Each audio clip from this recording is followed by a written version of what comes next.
बिस्मिल्लाहिर्रहमानिर्रहीम अस्सलाम वालेकुम। तो अज की ताज़ा खबर तुहाडे नाल आगाह कर रहा वां, तुहाडे नाल शेयर कर रहा वां कि फायरिंग करनी असीं विआह शादियां ते बड़ी असीं बड़े उच्चे शिमले वाले लोग हाँ। तो विआहां दे उत्ते शादियां करके अपनी अनां नूं जिंदा रखने ते शरीकां नूं विखाने कि वेखो जी असीं विआह कीता ते बड़ी धूम धाम नाल, बड़ी सज धज दे नाल, ते शरीकां नूं पता लग जाए। बदकिस्मती साडी ये वे ते असी एक गलत काम करने और साढ़े असी लोग फिर गलत काम करने नूं प्रमोट भी करने बल्ले जी बल्ले हैं, बल्ले बल्ले फलाने दी ये बड़ी गलत बात है, इंतहाई माशरत की बुराई है। लेकिन साढ़े ये बुराई नूं बुराई समझिया नहीं जाता है। हुण परसों तनखाना वाले एक वाक़या होया है कि शादी सी, शादी के उत्ते फायरिंग करन डए सन ते राहगीर जांदी एक लड़की नूं फायर लग गया ते फायर भी बड़ा वो सीने दे फायर लग्या राहगीर बची दे। तो शादी की तकरीब ते फायरिंग हो रही सी ते राहगीर लड़की नूं फायर लग गया। राहगीर लड़की बेचारी का की कसूर है, फिर किसी घर वाले लग जाए फिर भी मतलब बड़ा गलत बात है, अच्छी बात नहीं।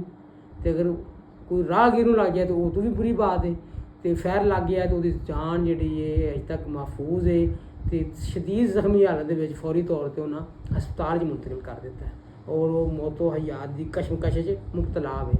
तो कहने का मकसद ये है कि अपने मामलात में असीं बड़े गलत कर लैने, अपने मामलात में एक तो गोलियां ज़ाया करने, दूजी फायरिंग करने, तीजी किसी को नुकसान पहुँचाने, किसी की जान भी लेने, तो चौथे नंबर पर अगर CCTV नूं पता लग जाए तो फिर जो वो हाल कर दीए हैं, वो भूत बंगला बना हट दीए हैं, कन पढ़ा हट दीए, कटिंग कर छड़ दी वालों तुहाडिਆਂ दी मुछां ला हट दीए, फिर होर कुछ ना होवे तो किसी ना किसी एक्सीडेंट लत्तां भी थोड़ी टुट सकती है ना ये काम करने नाल। इस वजह तो अपनी लत्तां ही बचाओ तो अपन जिहड़ियां पर्चे भी बचाओ तो अपनी हवालात भी बचाओ तो अपने घर वालों परेशान भी ना करो। तो खुदा दे बंदे बंदे दे पुत्र बन जाओ तो अपने काम में एक तरतीब ना रखो, गलत काम करो ही ना। गलत काम करो दे उसकी सज़ा तुसीं भी भुगतो दे, तुहाडे वालदैन भी भुगतन दे।